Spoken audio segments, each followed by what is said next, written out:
Chapter 22 of The Iron Heel by Jack London. The Chicago Commune. As agents provocateurs, not alone were we able to travel a great deal, but our very work threw us in contact with the proletariat and with our comrades, the revolutionists. Thus we were in both camps at the same time, ostensibly serving the Iron Heel and secretly working with all our might for the cause. There were many of us in the various secret services of the oligarchy, and despite the shakings up and reorganizations the secret services have undergone, they have never been able to weed all of us out. Ernest had largely planned the first revolt, and the date set had been somewhere early in the spring of 1918. In the fall of 1917, we were not ready. Much remained to be done, and when the revolt was precipitated, of course it was doomed to failure. The plot of necessity was frightfully intricate, and anything premature was sure to destroy it. This the Iron Heel foresaw and laid its schemes accordingly. We had planned to strike our first blow at the nervous system of the oligarchy. The latter had remembered the general strike and had guarded against the defection of the telegraphers by installing wireless stations in the control of the mercenaries. We, in turn, had countered this move. When the signal was given from every refuge all over the land and from the cities and towns and barracks, devoted comrades were to go forth and blow up the wireless stations. Thus, at the first shock would the Iron Heel be brought to earth and lie practically dismembered. At the same moment, other comrades were to blow up the bridges and tunnels and disrupt the whole network of railroads. Still further, other groups of comrades, at the signal, were to seize the officers of the mercenaries and the police, as well as all oligarchs of unusual ability or who held executive positions. Thus would the leaders of the enemy be removed from the field of the local battles that would inevitably be fought all over the land.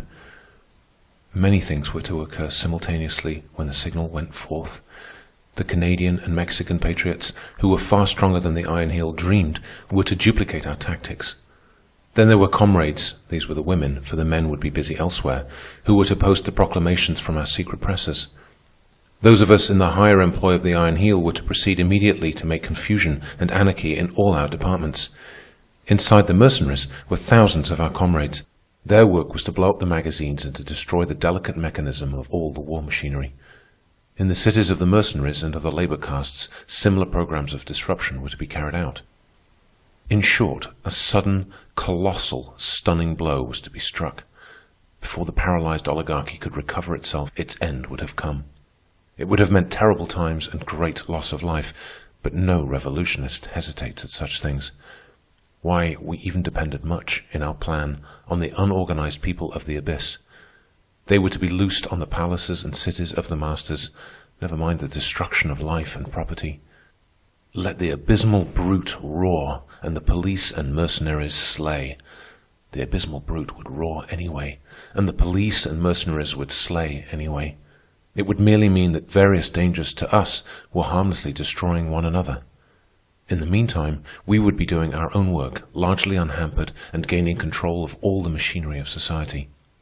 Such was our plan, every detail of which had to be worked out in secret, and as the day drew near, communicated to more and more comrades. This was the danger point, the stretching of the conspiracy. But that danger point was never reached. Through its spy system, the Iron Heel got wind of the revolt and prepared to teach us another of its bloody lessons.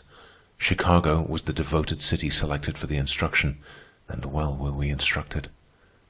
Note: Chicago was the industrial inferno of the 19th century A.D. A curious anecdote has come down to us of John Burns, a great English labor leader and one-time member of the British cabinet. In Chicago, while on a visit to the United States, he was asked by a newspaper reporter for his opinion of that city. "Chicago," he answered, "is a pocket edition of hell." Sometime later, as he was going aboard his steamer to sail to England, he was approached by another reporter who wanted to know if he had changed his opinion of Chicago. "Yes, I have," was his reply. "My present opinion is that hell is a pocket edition of Chicago." Chicago was the ripest of all. Chicago, which of old time was the city of blood, and which was to earn anew its name. There the revolutionary spirit was strong. Too many bitter strikes had been curbed there in the days of capitalism for the workers to forget and forgive. Even the labor castes of the city were alive with revolt. Too many heads had been broken in the early strikes. Despite their changed and favorable conditions, their hatred for the master class had not died.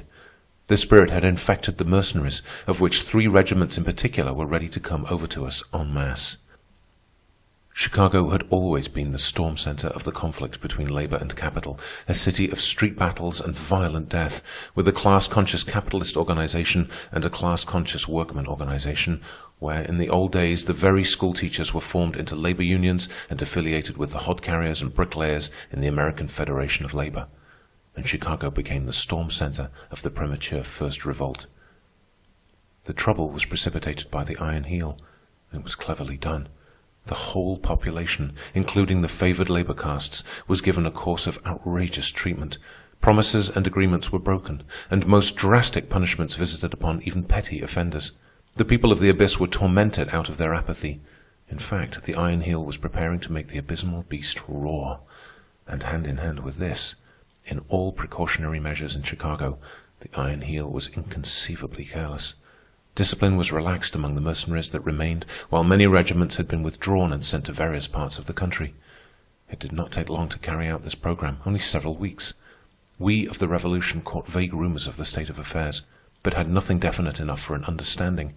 In fact, we thought it was a spontaneous spirit of revolt that would require careful curbing on our part, and never dreamed that it was deliberately manufactured. And it had been manufactured so secretly from the very innermost circle of the Iron Heel that we had got no inkling. The counterplot was an able achievement, and ably carried out.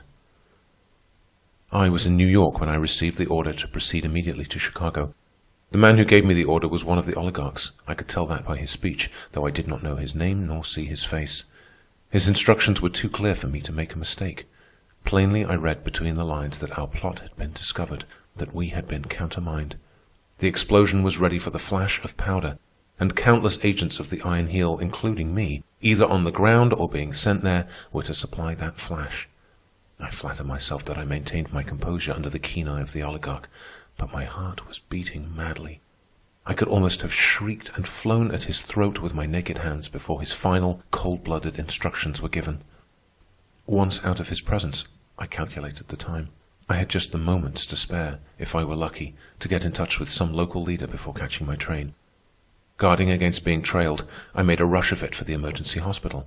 Luck was with me, and I gained access at once to Comrade Galvin, the surgeon-in-chief. I started to gasp out my information, but he stopped me. "I already know," he said quietly, though his Irish eyes were flashing. "I knew what you had come for. I got the word 15 minutes ago, and I have already passed it along. Everything shall be done here to keep the comrades quiet. Chicago is to be sacrificed, but it shall be Chicago alone." "Have you tried to get word to Chicago?" I asked. He shook his head. "No telegraphic communication. Chicago is shut off. It's going to be hell there." He paused a moment, and I saw his white hands clench. Then he burst out. "By God, I wish I were going to be there." "There is yet a chance to stop it," I said, "if nothing happens to the train and I can get there in time. Or if some of the other Secret Service comrades who have learned the truth can get there in time." "You on the inside were caught napping this time," he said. I nodded my head humbly. "It was very secret," I answered. "Only the inner chiefs could have known up to today. We haven't yet penetrated that far, so we couldn't escape being kept in the dark. If only Ernest were here. Maybe he is in Chicago now, and all is well." Dr. Galvin shook his head. "The last news I heard of him was that he had been sent to Boston or New Haven. This secret service for the enemy must hamper him a lot, but it's better than lying in a refuge." I started to go, and Galvin wrung my hand. "Keep a stout heart," were his parting words. "What if the first revolt is lost? There will be a second, and we will be wiser then. Goodbye, and good luck. I don't know whether I'll ever see you again. It's going to be hell there, but I'd give 10 years of my life for your chance to be in it." The 20th Century left New York at 6 in the evening and was supposed to arrive at Chicago at 7 next morning, but it lost time that night. Note: this was reputed to be the fastest train in the world then. It was quite a famous train. We were running behind another train. Among the travelers in my Pullman was Comrade Hartman, like myself in the Secret Service of the Iron Heel. He it was who told me of the train that immediately preceded us. It was an exact duplicate of our train, though it contained no passengers. The idea was that the empty train should receive the disaster were an attempt made to blow up the 20th century. For that matter, there were very few people on the train, only a baker's dozen in our car. "There must be some big men on board," Hartman concluded. I noticed a private car on the rear. Night had fallen when we made our first change of engine, and I walked down the platform for a breath of fresh air and to see what I could see. Through the windows of the private car, I caught a glimpse of 3 men whom I recognized. Hartman was right. One of the men was General Altendorf, and the other 2 were Mason and Vanderbold, the brains of the inner circle of the oligarchy's secret service. It was a quiet, moonlit night, but I tossed restlessly and could not sleep. At 5 in the morning, I dressed and abandoned my bed. I asked the maid in the dressing room how late the train was, and she told me 2 hours. She was a mulatto woman, and I noticed that her face was haggard, with great circles under the eyes, while the eyes themselves were wide with some haunting fear. "What is the matter?" I asked. "Nothing, miss. I didn't sleep well, I guess," was her reply. I looked at her closely and tried her with one of our signals. She responded, and I made sure of her. "Something terrible is going to happen in Chicago," she said. "There's that fake train in front of us. That and the troop trains have made us late." Note: fake, false. "Troop trains?" I queried. She nodded her head. "The line is thick with them.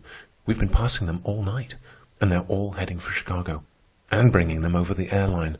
That means business." "I've a lover in Chicago," she added apologetically. "He's one of us, and he's in the mercenaries, and I'm afraid for him." Poor girl. Her lover was in one of the 3 disloyal regiments. Hartman and I had breakfast together in the dining car, and I forced myself to eat. The sky had clouded, and the train rushed on like a sullen thunderbolt through the gray pall of advancing day. The very Negroes that waited on us knew that something terrible was impending. Oppression sat heavily upon them. The lightness of their natures had ebbed out of them. They were slack and absent-minded in their service, and they whispered gloomily to one another in the far end of the car next to the kitchen.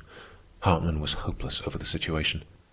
"What can we do?" he demanded for the 20th time with a helpless shrug of the shoulders. He pointed out of the window. "See, all is ready. You can depend upon it that they're holding them like this, 30 or 40 miles outside the city on every road." He had reference to troop trains on the sidetrack. The soldiers were cooking their breakfasts over fires built on the ground beside the track, and they looked up curiously at us as we thundered past without slackening our terrific speed. All was quiet as we entered Chicago. It was evident nothing had happened yet. In the suburbs, the morning papers came on board the train. There was nothing in them, and yet there was much in them for those skilled in reading between the lines than it was intended the ordinary reader should read into the text. The fine hand of the Iron Heel was apparent in every column. Glimmerings of weakness in the armor of the oligarchy were given.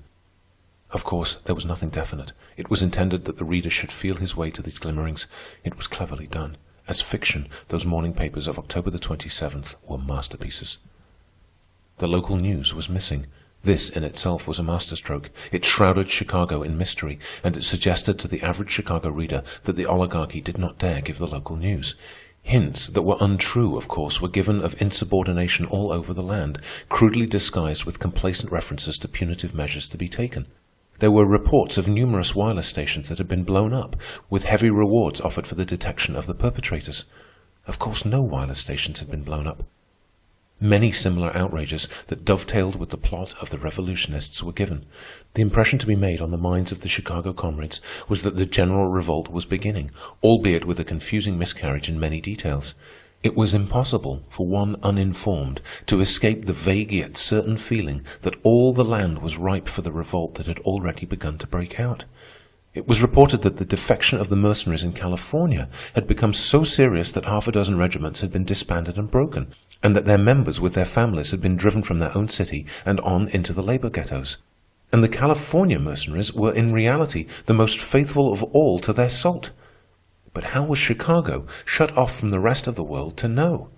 Then there was a ragged telegram describing an outbreak of the populace in New York City, in which the labor castes were joining, concluding with the statement, intended to be accepted as a bluff, that the troops had the situation in hand. Note: bluff, a lie. And as the oligarchs had done with the morning papers, so had they done in 1,000 other ways. These we learned afterward, as, for example, the secret messages of the oligarchs, sent with the express purpose of leaking to the ears of the revolutionists, that had come over the wires now and again during the first part of the night. "I guess the Iron Heel won't need our services," Hartman remarked, putting down the paper he had been reading when the train pulled into the central depot. "They wasted their time sending us here. Their plans have evidently prospered better than they expected. Hell will break loose any second now." He turned and looked down the train as we alighted. "I thought so," he muttered. "They dropped that private car when the papers came aboard." Hartman was hopelessly depressed. I tried to cheer him up, but he ignored my effort and suddenly began talking very hurriedly in a low voice as we passed through the station. At first I could not understand. "I have not been sure," he was saying, "and I have told no one. I have been working on it for weeks, and I cannot make sure. Watch out for Knowlton. I suspect him. He knows the secrets of a score of our refuges. He carries the lives of hundreds of us in his hands, and I think he is a traitor. It's more a feeling on my part than anything else, but I thought I marked a change in him a short while back. There is the danger that he has sold us out or is going to sell us out. I am almost sure of it. I wouldn't whisper my suspicions to a soul, but somehow I don't think I'll leave Chicago alive. Keep your eye on Knowlton.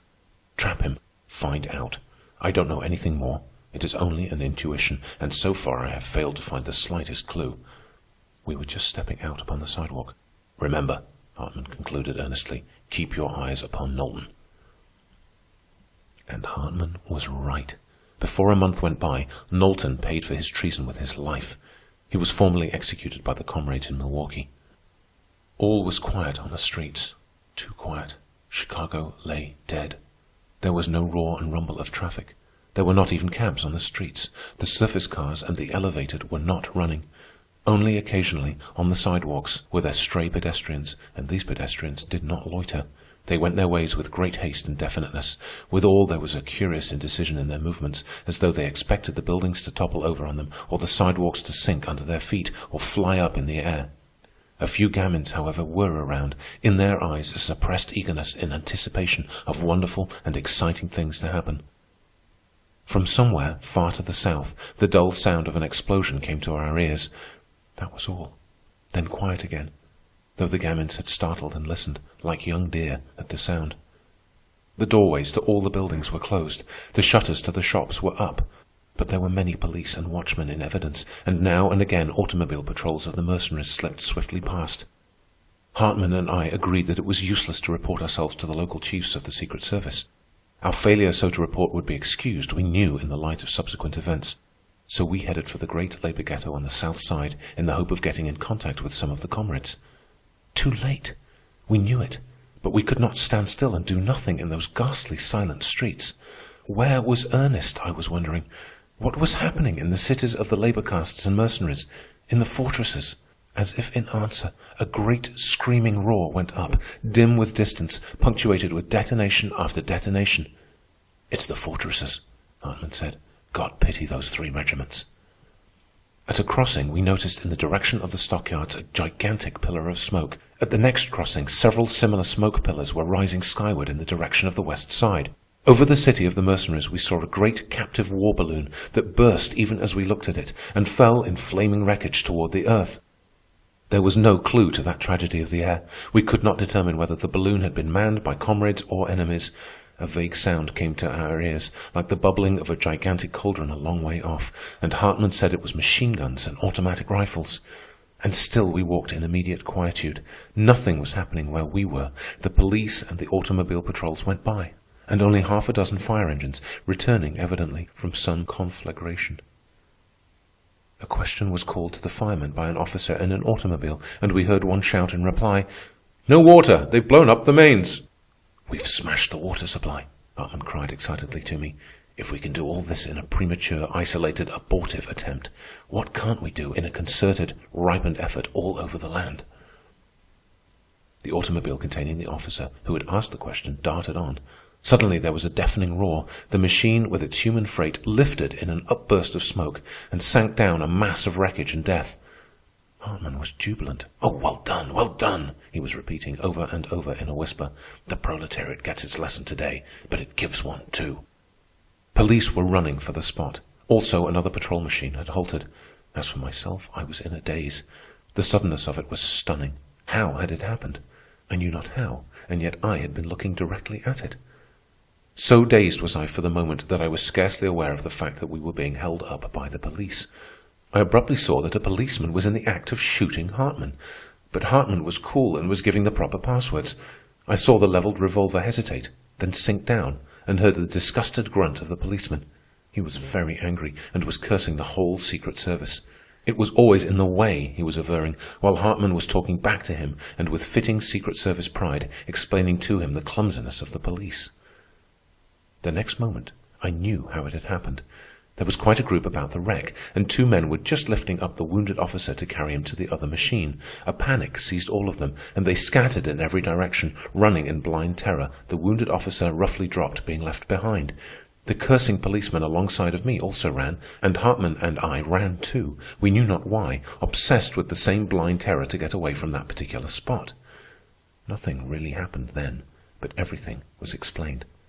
The flying men were sheepishly coming back, but all the while their eyes were raised apprehensively to the many-windowed, lofty buildings that towered like the sheer walls of a canyon on each side of the street.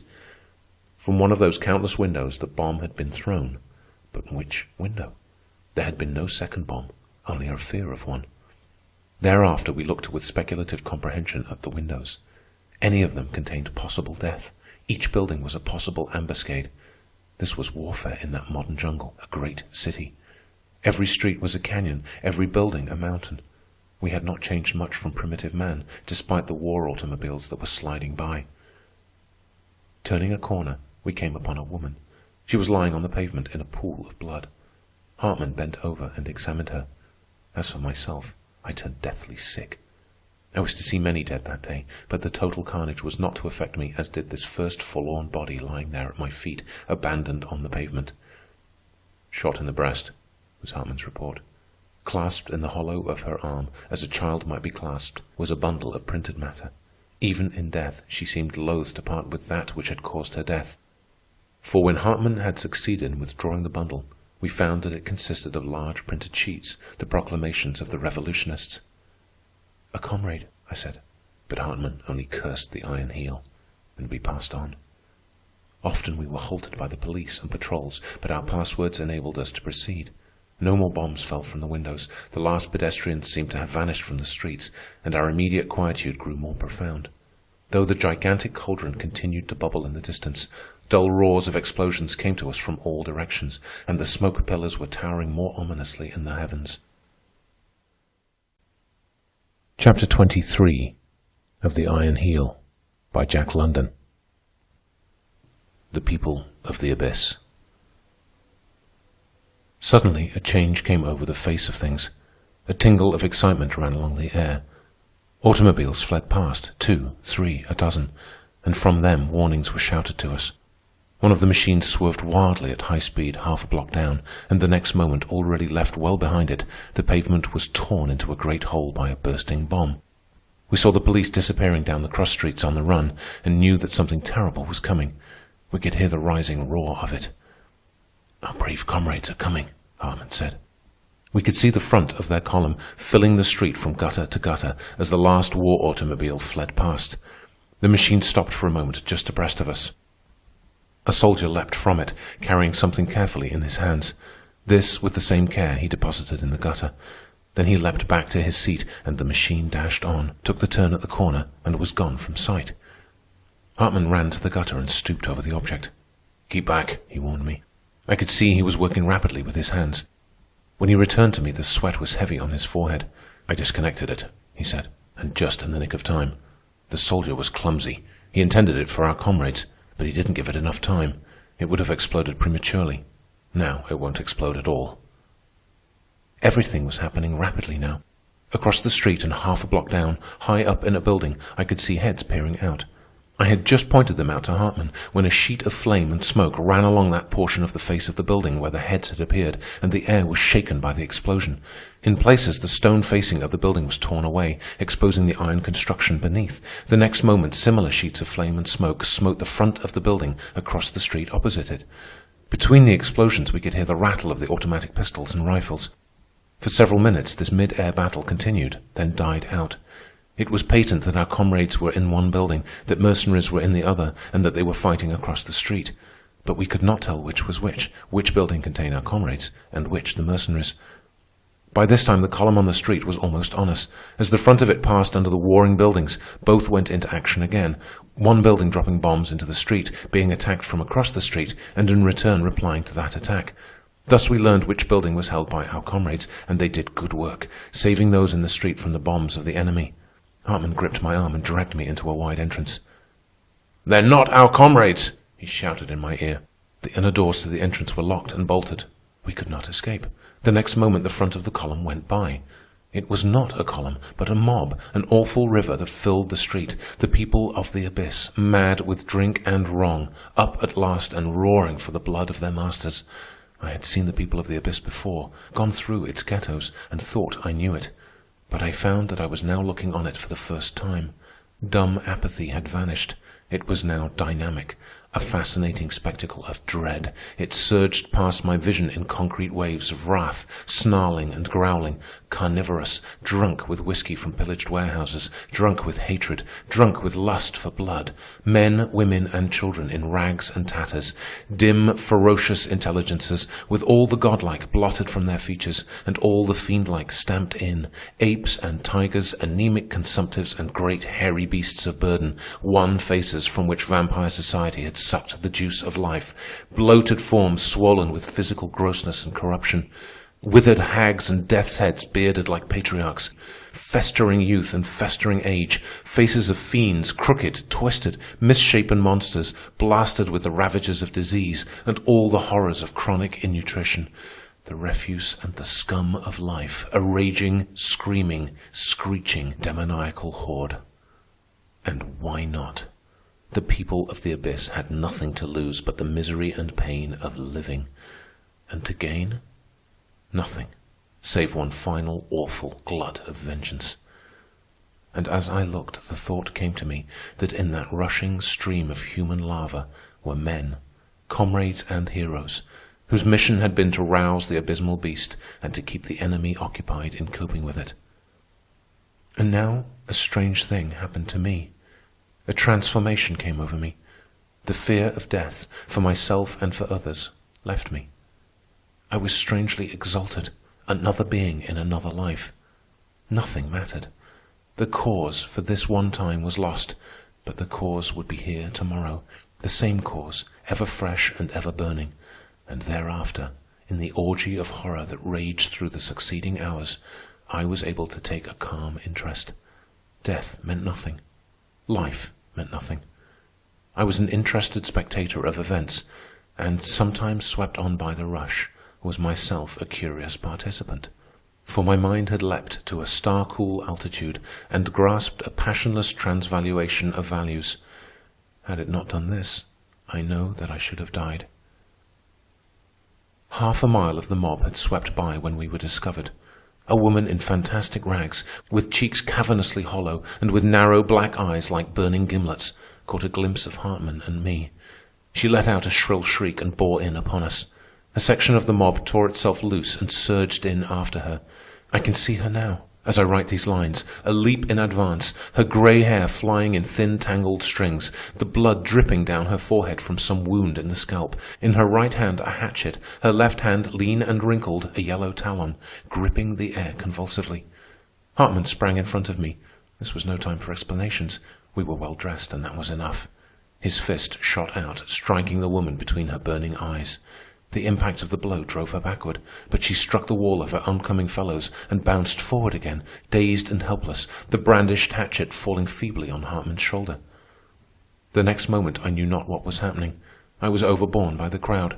The confined space was filled with shrieks and yells and curses. Blows were falling on me. Hands were ripping and tearing at my flesh and garments. I felt that I was being torn to pieces. I was being borne down, suffocated.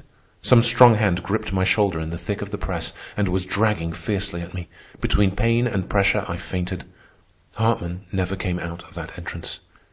He had shielded me and received the first brunt of the attack. This had saved me, for the jam had quickly become too dense for anything more than the mad gripping and tearing of hands. I came to in the midst of wild movement. All about me was the same movement. I had been caught up in a monstrous flood that was sweeping me I knew not whither. Fresh air was on my cheek and biting sweetly in my lungs. Faint and dizzy, I was vaguely aware of a strong arm around my body under the arms and half lifting me and dragging me along. Feebly, my own limbs were helping me. In front of me, I could see the moving back of a man's coat. It had been slit from top to bottom along the center seam, and it pulsed rhythmically, the slit opening and closing regularly with every leap of the wearer. This phenomenon fascinated me for a time, while my senses were coming back to me. Next, I became aware of stinging cheeks and nose and could feel blood dripping on my face. My hat was gone. My hair was down and flying, and from the stinging of the scalp I managed to recollect a hand in the press of the entrance that had torn at my hair. My chest and arms were bruised and aching in a score of places. My brain grew clearer, and I turned as I ran and looked at the man who was holding me up. He it was who had dragged me out and saved me. He noticed my movement. "It's all right," he shouted hoarsely. "I knew you on the instant." I failed to recognize him, but before I could speak, I trod upon something that was alive and that squirmed under my foot. I was swept on by those behind and could not look down and see, and yet I knew that it was a woman who had fallen and who was being trampled into the pavement by thousands of successive feet. "It's all right," he repeated. "I'm Garthwaite." He was bearded and gaunt and dirty, but I succeeded in remembering him as the stalwart youth that had spent several months in our Glen Ellen refuge 3 years before.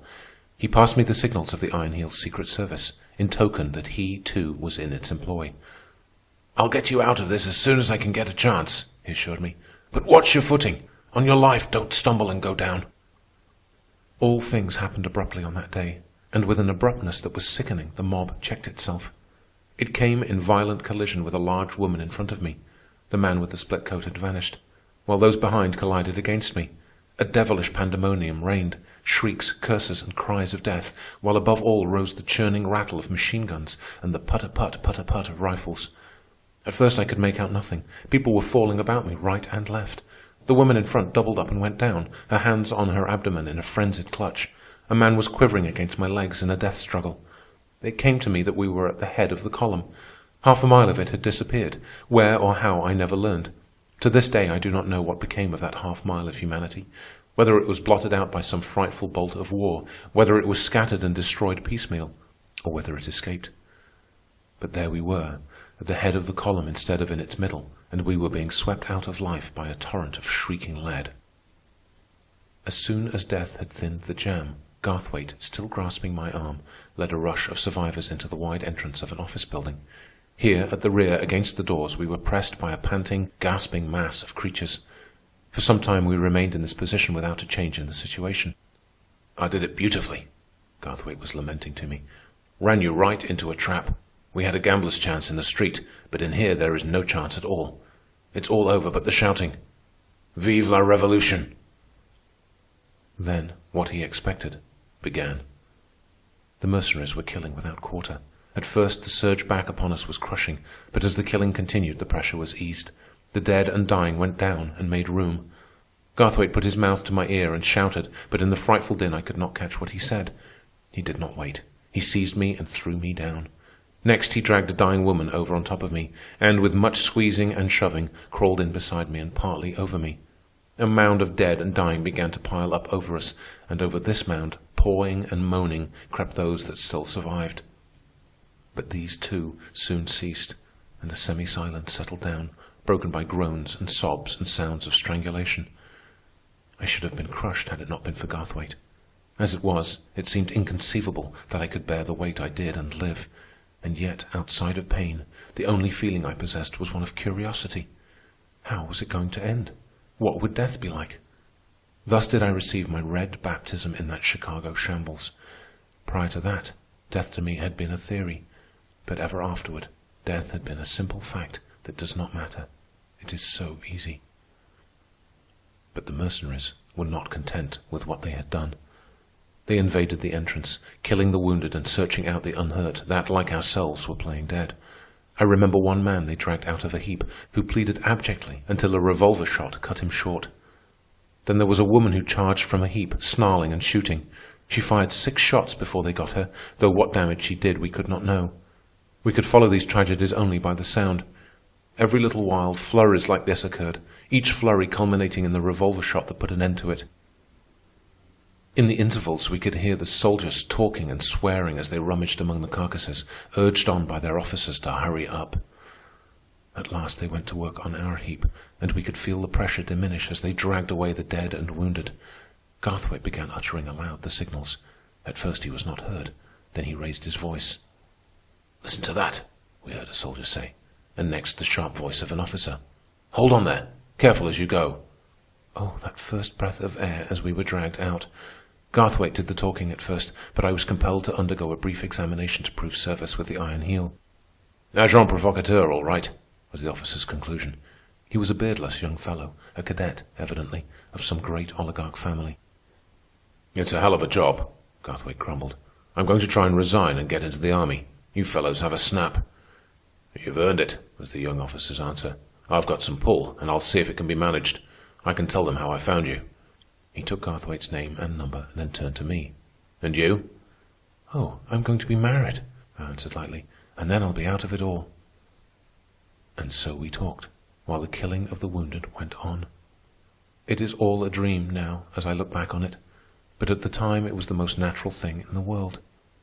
Garthwaite and the young officer fell into an animated conversation over the difference between so-called modern warfare and the present street fighting and skyscraper fighting that was taking place all over the city.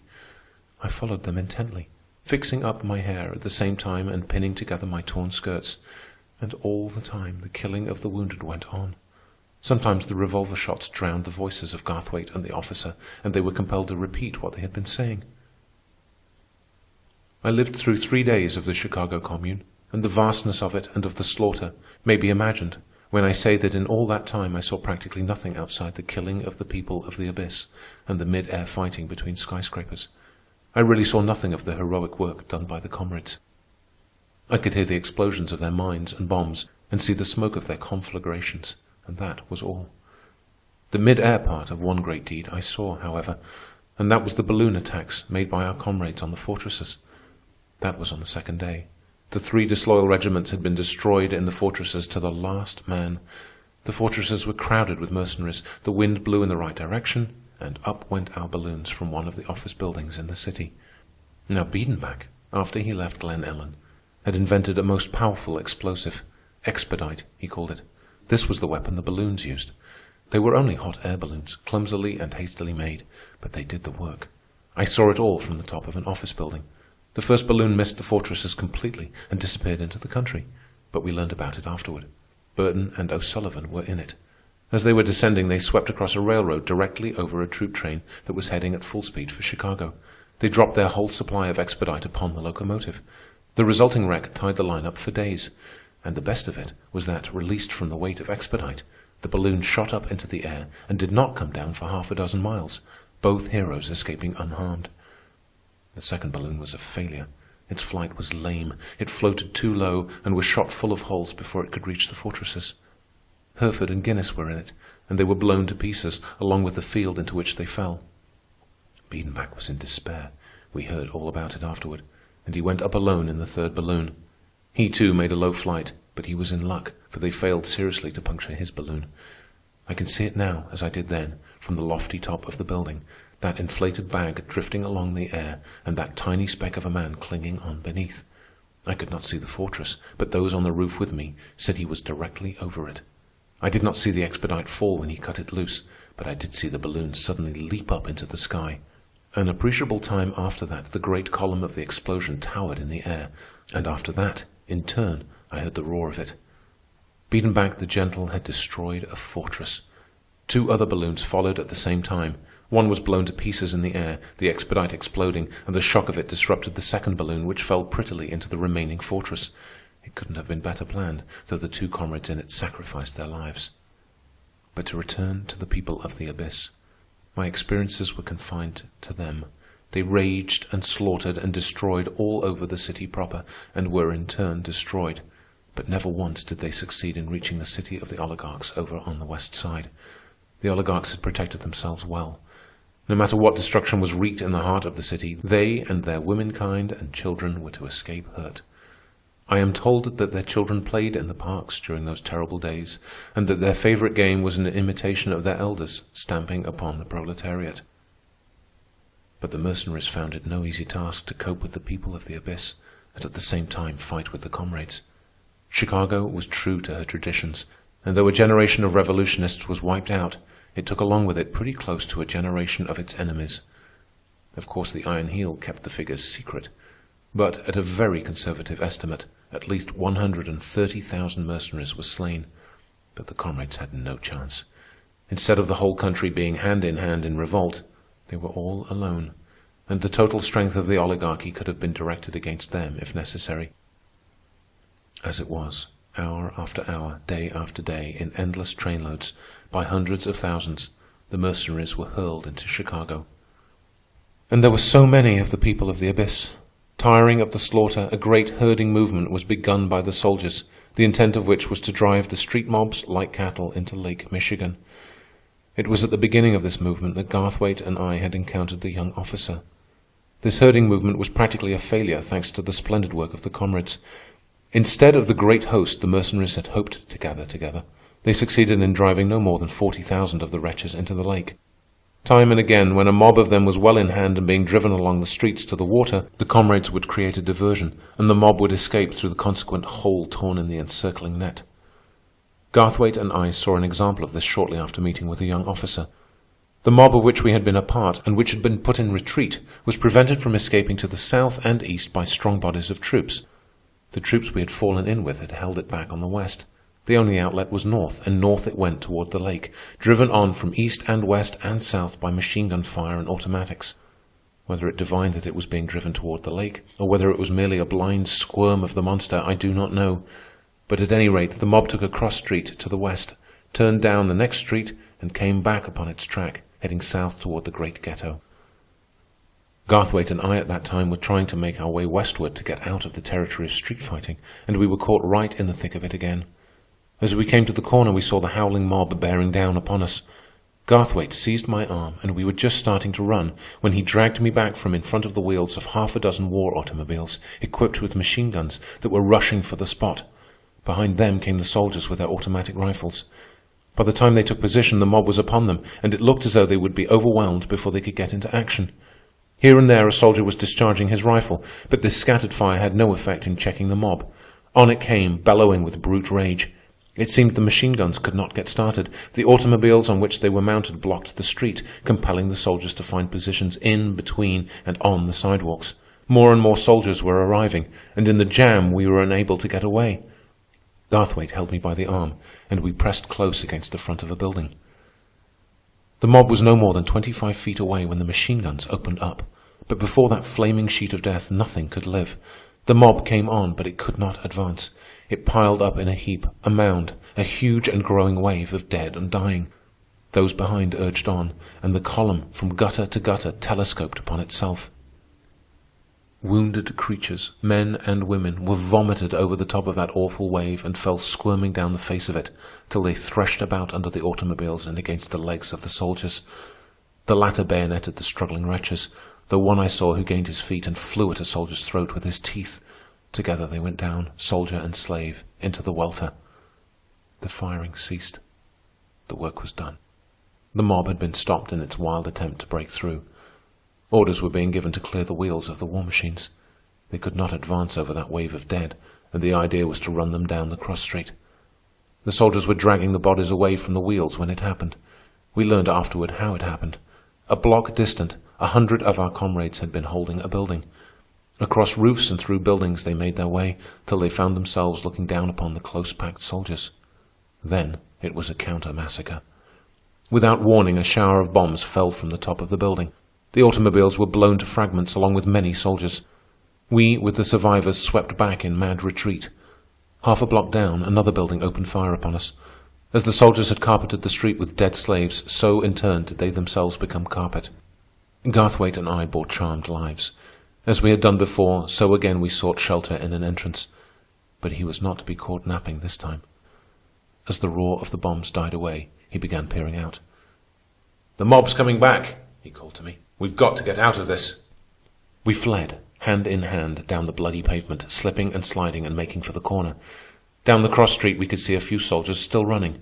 Nothing was happening to them. The way was clear. So we paused a moment and looked back. The mob came on slowly. It was busy arming itself with the rifles of the slain and killing the wounded. We saw the end of the young officer who had rescued us. He painfully lifted himself on his elbow and turned loose with his automatic pistol. "There goes my chance of promotion," Garthwaite laughed, as a woman bore down on the wounded man, brandishing a butcher's cleaver. "Come on. It's the wrong direction, but we'll get out somehow." And we fled eastward through the quiet streets, prepared at every cross street for anything to happen. To the south, a monster conflagration was filling the sky, and we knew that the great ghetto was burning. At last I sank down on the sidewalk. I was exhausted and could go no further. I was bruised and sore and aching in every limb, yet I could not escape smiling at Garthwaite, who was rolling a cigarette and saying, "I know I'm making a mess of rescuing you, but I can't get head nor tail of the situation. It's all a mess. Every time we try to break out, something happens and we're turned back. We're only a couple of blocks now from where I got you out of that entrance. Friend and foe are all mixed up. It's chaos. You can't tell who is in those darn buildings. Try to find out and you get a bomb on your head. Try to go peaceably on your way and you run into a mob and are killed by machine guns, or you run into the mercenaries and are killed by your own comrades from a roof. And on the top of it, all the mob comes along and kills you too." He shook his head dolefully, lighted his cigarette, and sat down beside me. "And I'm that hungry," he added. "I could eat cobblestones." The next moment, he was on his feet again and out in the street prying up a cobblestone. He came back with it and assaulted the window of a store behind us. "It's ground floor and no good," he explained as he helped me through the hole he had made. "But it's the best we can do. You get a nap, and I'll reconnoiter. I'll finish this rescue all right, but I want time. Time, lots of it, and something to eat." It was a harness store we found ourselves in, and he fixed me up a couch of horse blankets in the private office well to the rear. To add to my wretchedness, a splitting headache was coming on, and I was only too glad to close my eyes and try to sleep. "I'll be back," were his parting words. "I don't hope to get an auto, but I'll surely bring some grub anyway." Note: grub, food. And that was the last I saw of Garthwaite for 3 years. Instead of coming back, he was carried away to a hospital with a bullet through his lungs and another through the fleshy part of his neck. Chapter 24 of The Iron Heel by Jack London. Nightmare.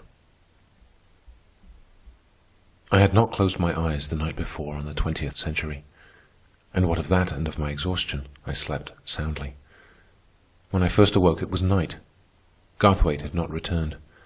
I had lost my watch and had no idea of the time. As I lay with my eyes closed, I heard the same dull sound of distant explosions. The inferno was still raging. I crept through the store to the front. The reflection from the sky of vast conflagrations made the street almost as light as day. One could have read the finest print with ease. From several blocks away came the crackle of small hand bombs and the churning of machine guns, and from a long way off came a long series of heavy explosions. I crept back to my horse blankets and slept again. When next I awoke, a sickly yellow light was filtering in on me. It was dawn of the second day. I crept to the front of the store. A smoke pall, shot through with lurid gleams, filled the sky. Down the opposite side of the street tottered a wretched slave. One hand he held tightly against his side, and behind him he left a bloody trail. His eyes roved everywhere, and they were filled with apprehension and dread. Once he looked straight across at me, and in his face was all the dumb pathos of the wounded and hunted animal. He saw me, but there was no kinship between us, and with him, at least, no sympathy of understanding. For he cowered perceptibly and dragged himself on.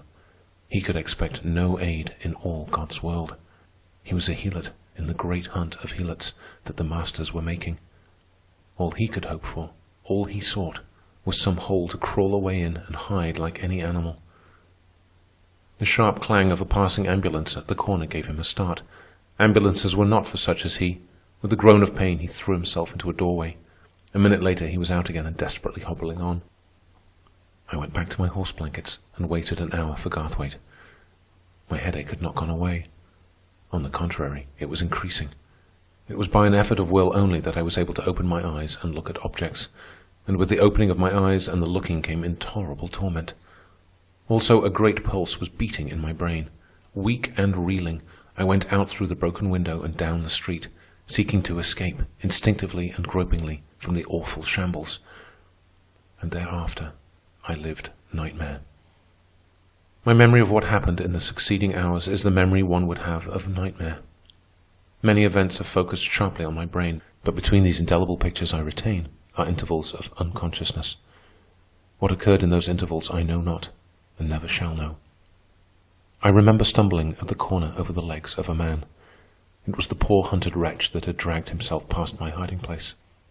How distinctly do I remember his poor, pitiful, gnarled hands as he lay there on the pavement. Hands that were more hoof and claw than hands, all twisted and distorted by the toil of all his days, with on the palms a horny growth of callus a half-inch thick. And as I picked myself up and started on, I looked into the face of the thing and saw that it still lived, for the eyes, dimly intelligent, were looking at me and seeing me. After that came a kindly blank. I knew nothing, saw nothing, merely tottered on in my quest for safety. My next nightmare vision was a quiet street of the dead. I came upon it abruptly, as a wanderer in the country would come upon a flowing stream. Only this stream I gazed upon did not flow. It was congealed in death. From pavement to pavement, and covering the sidewalks, it lay there, spread out quite evenly, with only here and there a lump or mound of bodies to break the surface. Poor, driven people of the abyss, hunted helots. They lay there as the rabbits in California after a drive. Note: in those days, so sparsely populated was the land that wild animals often became pests. In California, the custom of rabbit driving obtained. On a given day, all the farmers in the locality would assemble and sweep across the country in converging lines, driving the rabbits by scores of thousands into a prepared enclosure where they were clubbed to death by men and boys. Up the street and down I looked. There was no movement, no sound. The quiet buildings looked down upon the scene from their many windows, and once only I saw an arm that moved in that dead stream. I swear I saw it move, with a strange, writhing gesture of agony, and with it lifted a head, gory with nameless horror, that gibbered at me, and then lay down again, and moved no more. I remember another street, with quiet buildings on either side, and the panic that smote me into consciousness as again I saw the people of the abyss, but this time in a stream that flowed and came on. And then I saw there was nothing to fear. The stream moved slowly, while from it arose groans and lamentations, cursings, babblings of senility, hysteria, and insanity. For these were the very young and the very old, the feeble and the sick, the helpless and the hopeless, all the wreckage of the ghetto. The burning of the great ghetto on the south side had driven them forth into the inferno of the street fighting, and whither they wended and whatever became of them I did not know and never learned. Note: it was long a question of debate whether the burning of the South Side ghetto was accidental or whether it was done by the mercenaries. But it is definitely settled now that the ghetto was fired by the mercenaries under orders from their chiefs. I have faint memories of breaking a window and hiding in some shop to escape a street mob that was pursued by soldiers. Also, a bomb burst near me, once, in some still street, where, look as I would, up and down, I could see no human being.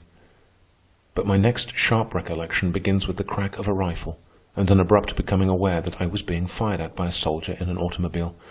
The shot missed, and the next moment I was screaming and motioning the signals. My memory of riding in the automobile is very hazy, though this ride, in turn, is broken by one vivid picture. The crack of the rifle of the soldier sitting beside me made me open my eyes, and I saw George Milford, whom I had known in the Pell Street days, sinking slowly down to the sidewalk. Even as he sank, the soldier fired again, and Milford doubled in, then flung his body out and fell sprawling. The soldier chuckled, and the automobile sped on. The next I knew after that, I was awakened out of a sound sleep by a man who walked up and down close beside me. His face was drawn and strained, and the sweat rolled down his nose from his forehead. One hand was clutched tightly against his chest by the other hand, and blood dripped down upon the floor as he walked.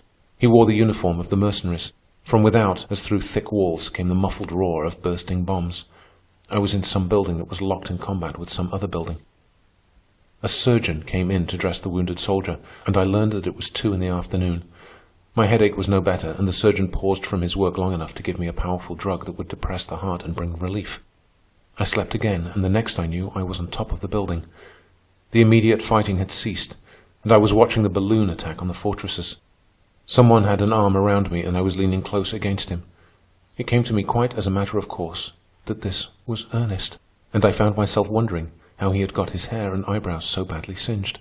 It was by the merest chance that we had found each other in that terrible city.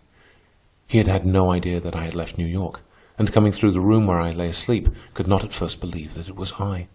Little more I saw of the Chicago Commune. After watching the balloon attack, Ernest took me down into the heart of the building, where I slept the afternoon out and the night. The third day we spent in the building, and on the fourth, Ernest having got permission and an automobile from the authorities, we left Chicago. My headache was gone, but body and soul I was very tired. I lay back against Ernest in the automobile, and with apathetic eyes watched the soldiers trying to get the machine out of the city. Fighting was still going on, but only in isolated localities. Here and there, whole districts were still in possession of the comrades, but such districts were surrounded and guarded by heavy bodies of troops. In 100 segregated traps were the comrades thus held while the work of subjugating them went on. Subjugation meant death, for no quarter was given, and they fought heroically to the last man. Note: numbers of the buildings held out over a week, while one held out 11 days. Each building had to be stormed like a fort, and the mercenaries fought their way upward floor by floor. It was deadly fighting. Quarter was neither given nor taken, and in the fighting the revolutionists had the advantage of being above. While the revolutionists were wiped out, the loss was not one-sided. The proud Chicago proletariat lived up to its ancient boast. For as many of itself as were killed, it killed that many of the enemy. Whenever we approached such localities, the guards turned us back and sent us around. Once, the only way past two strong positions of the comrades was through a burnt section that lay between. From either side we could hear the rattle and roar of war, while the automobile picked its way through smoking ruins and tottering walls. Often the streets were blocked by mountains of debris that compelled us to go around. We were in a labyrinth of ruin, and our progress was slow. The stockyards, ghetto, plant, and everything, were smoldering ruins. Far off to the right, a wide smoke haze dimmed the sky. The town of Pullman, the soldier chauffeur told us, or what had been the town of Pullman, for it was utterly destroyed. He had driven the machine out there with dispatches on the afternoon of the third day. Some of the heaviest fighting had occurred there, he said, many of the streets being rendered impassable by the heaps of the dead. Swinging around the shattered walls of a building in the stockyards district, the automobile was stopped by a wave of dead. It was for all the world like a wave tossed up by the sea. It was patent to us what had happened. As the mob charged past the corner, it had been swept at right angles and point-blank range by the machine guns drawn up on the cross street. But disaster had come to the soldiers. A chance bomb must have exploded among them, for the mob, checked until its dead and dying formed the wave, had white-capped and flung forward its foam of living fighting slaves. Soldiers and slaves lay together, torn and mangled, around and over the wreckage of the automobiles and guns. Ernest sprang out. A familiar pair of shoulders in a cotton shirt and a familiar fringe of white hair had caught his eye. I did not watch him, and it was not until he was back beside me and we were speeding on that he said, "It was Bishop Morehouse." Soon we were in the green country, and I took one last glance back at the smoke-filled sky. Faint and far came the low thud of an explosion, and I turned my face against Ernest's breast and wept softly for the cause that was lost. Ernest's arm about me was eloquent with love. "For this time lost, dear heart," he said, "but not forever. We have learned. Tomorrow the cause will rise again, strong with wisdom and discipline." The automobile drew up at a railroad station. Here we would catch a train to New York. As we waited on the platform, 3 trains thundered past, bound west to Chicago. They were crowded with ragged, unskilled laborers, people of the abyss. "Slave levies for the rebuilding of Chicago," Ernest said. "You see, the Chicago slaves are all killed." Chapter 25 of The Iron Heel by Jack London. The terrorists. It was not until Ernest and I were back in New York, and after weeks had elapsed, that we were able to comprehend thoroughly the full sweep of the disaster that had befallen the cause. The situation was bitter and bloody. In many places, scattered over the country, slave revolts and massacres had occurred. The roll of the martyrs increased mightily. Countless executions took place everywhere. The mountains and waste regions were filled with outlaws and refugees who were being hunted down mercilessly. Our own refuges were packed with comrades who had prices on their heads. Through information furnished by its spies, scores of our refuges were raided by the soldiers of the Iron Heel. Many of the comrades were disheartened, and they retaliated with terroristic tactics. The setback to their hopes made them despairing and desperate. Many terrorist organizations unaffiliated with us sprang into existence and caused us much trouble. Note: the annals of this short-lived era of despair make bloody reading. Revenge was the ruling motive, and the members of the terroristic organizations were careless of their own lives and hopeless about the future. The Danites, taking their name from the avenging angels of the Mormon mythology, sprang up in the mountains of the Great West and spread over the Pacific coast from Panama to Alaska. The Valkyries were women. They were the most terrible of all. No woman was eligible for membership who had not lost near relatives at the hands of the oligarchy. They were guilty of torturing their prisoners to death. Another famous organization of women was the Widows of War. A companion organization to the Valkyries was the Berserkers. These men placed no value whatever upon their own lives, and it was they who totally destroyed the great mercenary city of Bellona, along with its population of over 100,000 souls. The Bedlamites and the Helldamites were twin slave organizations, while a new religious sect that did not flourish long was called the Wrath of God. Among others, to show the whimsicality of their deadly seriousness, may be mentioned the following: the Bleeding Hearts, Sons of the Morning Stars, the Flamingos, the Triple Triangles, the Three Bars, the Rubonics, the Vindicators, the Comanches, and the Erebesites. These misguided people sacrificed their own lives wantonly, very often making our own plans go astray and retarded our organization. And through it all moved the Iron Heel, impassive and deliberate, shaking up the whole fabric of the social structure in its search for the comrades, combing out the mercenaries, the labor castes, and all its secret services, punishing without mercy and without malice, suffering in silence all retaliations that were made upon it, and filling the gaps in its fighting line as fast as they appeared. And hand in hand with this, Ernest and the other leaders were hard at work reorganizing the forces of the revolution. The magnitude of the task may be understood when it is taken into... Note: this is the end of the Everhard manuscript. It breaks off abruptly in the middle of a sentence. She must have received warning of the coming of the mercenaries, for she had time safely to hide the manuscript before she fled or was captured. It is to be regretted that she did not live to complete her narrative, for then, undoubtedly, would have been cleared away the mystery that has shrouded for 7 centuries the execution of Ernest Everhard.